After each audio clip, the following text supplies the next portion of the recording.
Britain में प्रधानमंत्री कीर Starmer अपनी कुर्सी के बिल्कुल किनारे पर बैठे हैं। हल्का सा धक्का और कभी भी कुर्सी छिन जाएगी।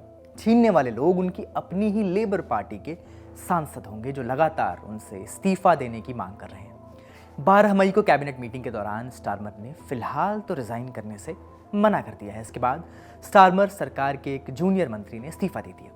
कुछ सहयोगी भी पहले ही सरकार छोड़ चुके हैं। अब 80 से ज्यादा लेबर सांसद खुलकर ये मांग कर चुके हैं कि कीर स्टारमर अपने इस्तीफे की तारीख तय करें ताकि पार्टी व्यवस्थित तरीके से अपना नया नेता चुन सके।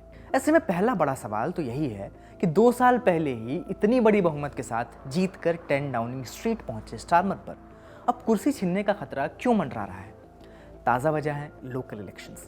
ब्रिटेन में हाल ही में हुए लोकल चुनाव में लेबर पार्टी को करारी शिकस्त मिली है। पार्टी ने स्थानीय परिषदों में 1400 से ज्यादा सीटें गंवा दी। वेल्स में भी दशकों बाद उसे बड़ी हार मिली। वहीं रिफॉर्म यूके पार्टी ने कई जगह जीत दर्ज की जबकि उसे कुल वोटों का 30% से भी कम हिस्सा मिला था।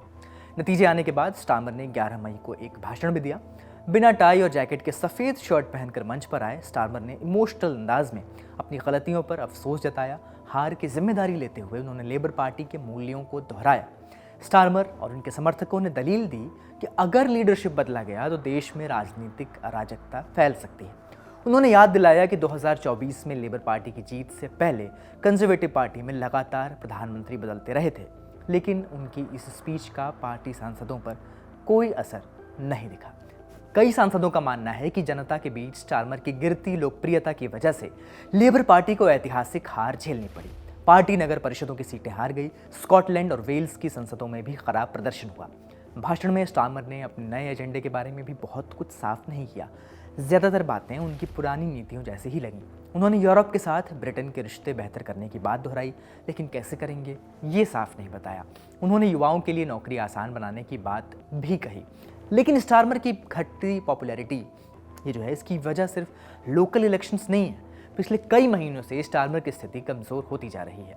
वे खराब अर्थव्यवस्था, अवैध प्रवास को लेकर जनता की नाराज़गी झेल रहे हैं। अमेरिका में ब्रिटेन के राजदूत रहे पीटर मैंडलसन की नियुक्ति भी विवाद बन गई थी।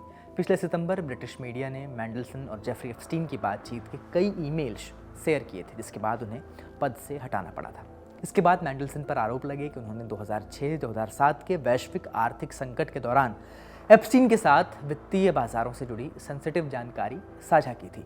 कीर स्टारमर पर आरोप लगा कि उन्होंने वार्निंग्स को नज़रअंदाज किया और एप्स्टीन से मैंडलसन के रिश्तों की जानकारी होने के बावजूद उन्हें राजदूत बना दिया। बवाल के बाद स्टारमर ने सार्वजनिक तौर पर माफ़ी भी मांगी थी।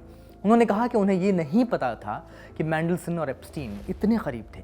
इन सब घटनाओं की वजह से स्टारमर की लोकप्रियता पश्चिमी देशों के नेताओं में सबसे नीचे मानी जा रही है। इप्सॉस पॉलिटिकल पल्स के ताज़ा ओपिनियन पोल के मुताबिक ब्रिटेन के आधे मतदाता मानते हैं कि स्टारमर को इस्तीफा दे देना चाहिए। वहीं करीब 2/3 लोगों का मानना है कि वे अगला चुनाव नहीं जीत पाएंगे।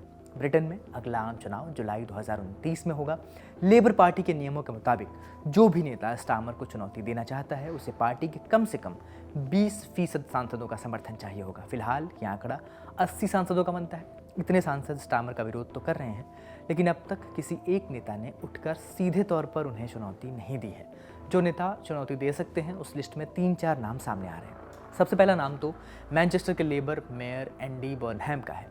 ओपिनियन पोल बताते हैं कि वे देश के सबसे लोकप्रिय लेबर नेताओं में से हैं, लेकिन वे तब तक स्टारमर को चुनौती नहीं दे सकते जब तक वे संसद के सदस्य नहीं बन जाते। इसके लिए संसद में कोई सीट खाली होनी ज़रूरी है। जनवरी में उन्होंने कोशिश भी की थी, लेकिन लेबर पार्टी की नेशनल एग्जीक्यूटिव कमेटी यानी NEC ने उन्हें उपचुनाव लड़ने से रोक दिया था। बर्नहैम के बाद दूसरा नाम है पूर्व डिप्टी प्रधानमंत्री और वामपंथी ट्रेड यूनियन नेता एंजेला रेनर। रेनर को स्टारमर के सबसे मजबूत विरोधियों में माना जा रहा है, लेकिन उन्होंने अभी तक खुद को आधिकारिक उम्मीदवार के तौर पर पेश नहीं किया है। रेनर पहले हाउसिंग सेक्रेटरी थी, फिर पिछले साल टैक्स से जुड़े मामले में आचार संहिता तोड़ने के आरोप के बाद उन्हें इस्तीफा देना पड़ा था। रिपोर्ट्स के मुताबिक रेनर चाहती हैं कि ग्रेटर मैनचेस्टर के मेयर एंडी बर्नहैम फिर से संसद में लौटें। माना जा रहा है कि अगर नेतृत्व चुनाव होता है तो वे बर्नहैम का समर्थन कर सकती हैं। हालांकि बर्नहैम फिलहाल सांसद नहीं है। उधर हेल्थ सेक्रेटरी वेस स्ट्रीटिंग को भी संभावित दावेदार माना जा रहा है। आमतौर पर उन्हें पार्टी के सेंटर राइट धड़े का नेता माना जाता है, लेकिन ग़ज़ा और वेलफेयर जैसे मुद्दों पर उन्होंने वामपंथी रुख अपनाया है। लेबर पार्टी के कुछ सांसद मानते हैं कि एंजेला रेयनर प्रधानमंत्री पद के लिए पूरी तरह उपयुक्त नहीं है, जबकि वे स्ट्रीटिंग को एक अच्छा वक्ता और मजबूत कम्युनिकेटर मानते हैं। लेकिन ब्रिटेन के अखबार द गार्डियन के मुताबिक पीटर मैंडलसन के साथ उनकी पुरानी दोस्ती की वजहों से पहले से भी उन्हें पार्टी के अंदर समर्थन खोना पड़ा था।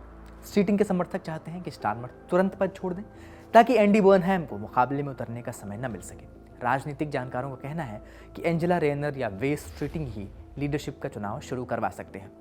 लेकिन लेबर पार्टी के अंदर दोनों ही नेता ऐसे नहीं हैं जिन्हें हर धड़ा पूरी तरह पसंद करता हो। ऐसे में अब स्टारमर अपनी कुर्सी कैसे बचाते हैं, ये देखने वाली बात होगी। आपके लिए ये जानकारी जुटाई थी हमारी साथी निकिता ने। मेरा नाम है अंकुर, कैमरे के पीछे राहुल। फिलहाल इस खबर में इतना ही। देखते रहिए ललन टॉप। शुक्रिया।